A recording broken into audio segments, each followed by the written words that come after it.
Papakita ko lang sa inyo. Ayan, oh. May nakabaw na yan. Pundasyon niya ang kabilaan. Tapos ayan yung kapitong pier. So pababa na yan dito. Hanggang doon.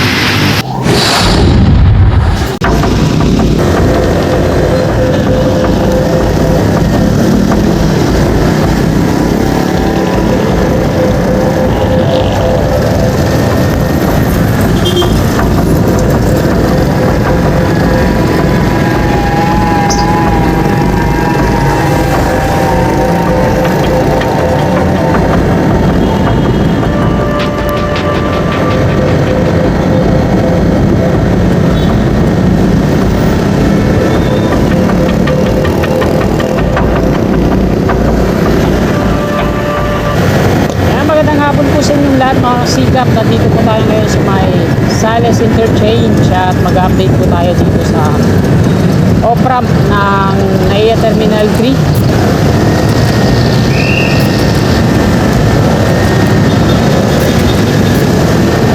At may heavy equipment dito ang San Miguel Corporation.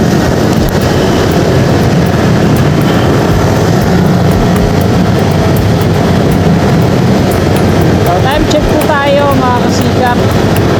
Alas 4 na po ng hapon at nandito tayo ngayon sa kabahan ng Sales Road.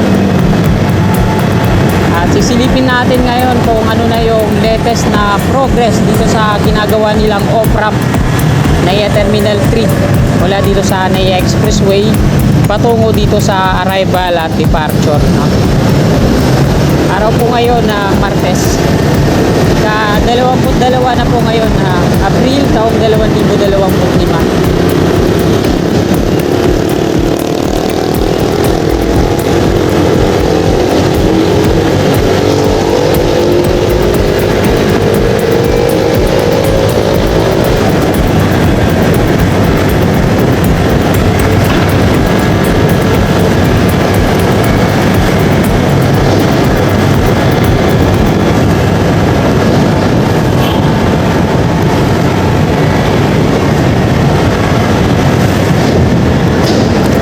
Tayo dito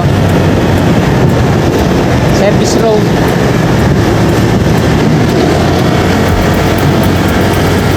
Ito yung off-ramp patungo dito sa Newport City.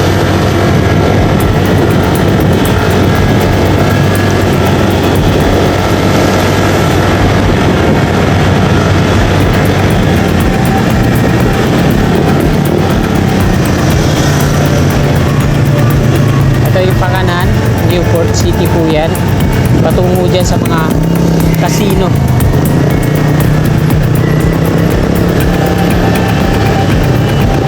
Sa kaliwa natin, sa gitna yung on-ramp patungong NAIA, Makapagala at Cavitex. Yan yung entry sa kaliwa. Ito naman yung footbridge mula dito sa kanan patungo dun sa arrival at departure.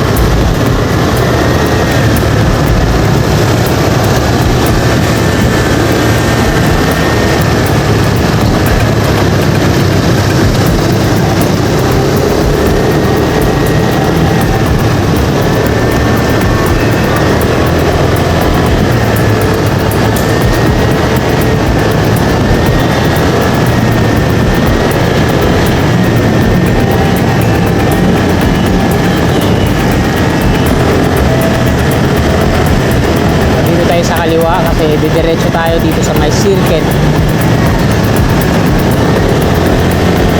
Dito sa kanan natin, ayan na po, nakikita ko na yung unang pier dito sa gilid ng Savoy Hotel. Ito yung off-ramp na nagkakalaga ng 3 to 5 billion pesos. Ayan, sa kanan po natin, ito yung may lona, yung unang pier.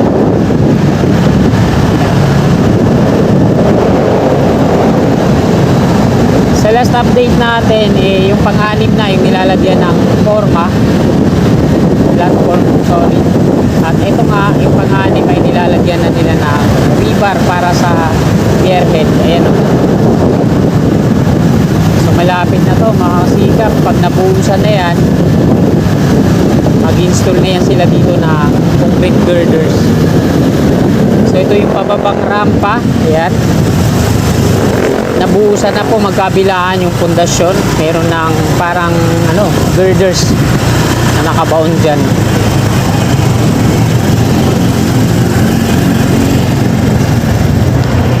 Nakita ko lang sa inyo, ayan o. May nakabaon na yan. Pundasyon niya ang kabilaan. Tapos ayan yung unang ikapitong pier. So pababa na yan dito. Hanggang doon. Ayan, may heavy equipment dyan sa unahan. May heavy equipment dito. Tinatanggal pa yung bahagi dito sa magkabilang hukay. Ayan, dami na rin mga dito. Rebar. So pinapalalim pa to sa part na to.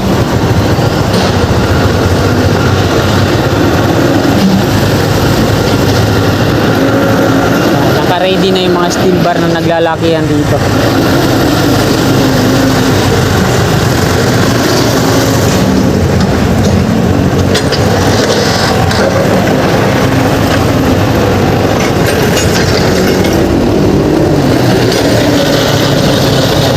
Pinapalalim yung kabila. Bawal mag-park. Bawal dito. Kaya nandito ba? Tingnan ko lang kung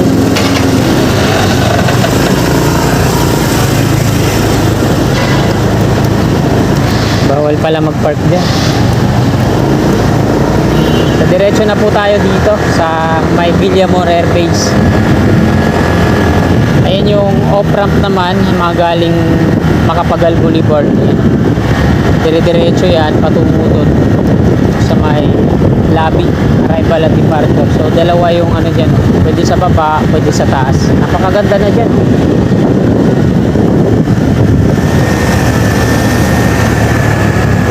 Grand Apex yung contractor na gumagawa dyan.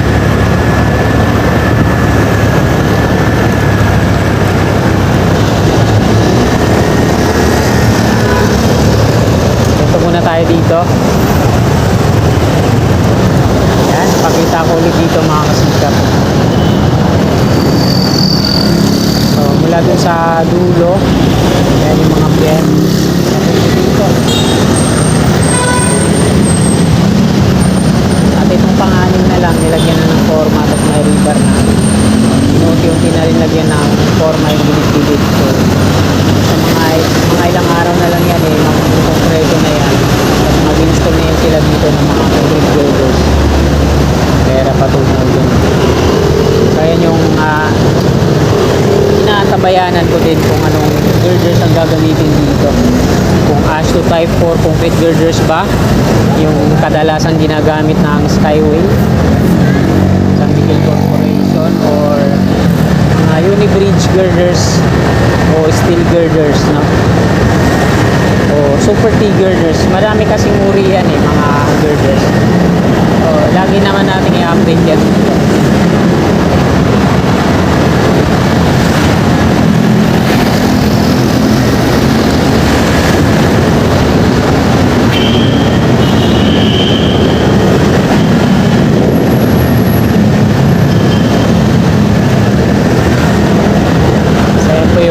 Terminal 3. So wala pang sinyales na pag-uumpisa ang NAIA Terminal 3 ng Metro Manila Subway dito sa harap ko. Wala pang sinyales. Kailan ni pagbabakod wala pa, or lagi naman dito lang naman ako nagtatrabaho sa may Villamor Air Base. Masusubaybayan po natin yan kung may mga pagbabago o paggalaw, pag-uumpisa dito sa ayan yung exit ng may tatlong counter. Dating parking dito, motorsiklo, mga bisikleta, napakalawak na. Pati dito yung mga landscape dati dito, mga halaman, napakalawak na rin Pati dito sa kaliwa, sa inner lane, konkreto na yung center island, wala na yung mga dyan.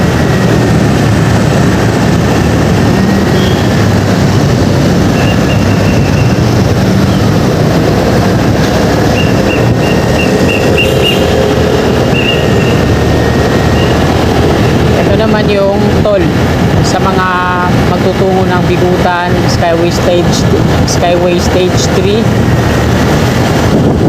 Ito naman yung on-ramp.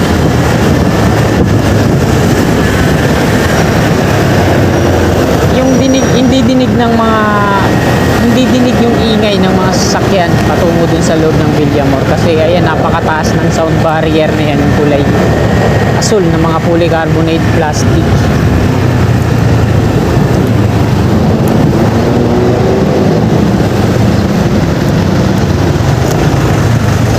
Dito na po tayo. Dito na po tayo mag-end ang ating video. So ayan mga kasikap, nandito na po tayo sa may Villamor Air Base at papasok na ako dito sa kanan. Bali dito na tayo mag-end ang ating vlog. So bago tayo mag-end yan, pakita ko po muna ulit yung Naya Expressway patungo doon sa Naya Terminal 3. Ayan, napakalawak na po yan dito. So hanggang dito na lang mga kababayan, mga kasikap. Magandang hapon po. God bless po sa ating lahat.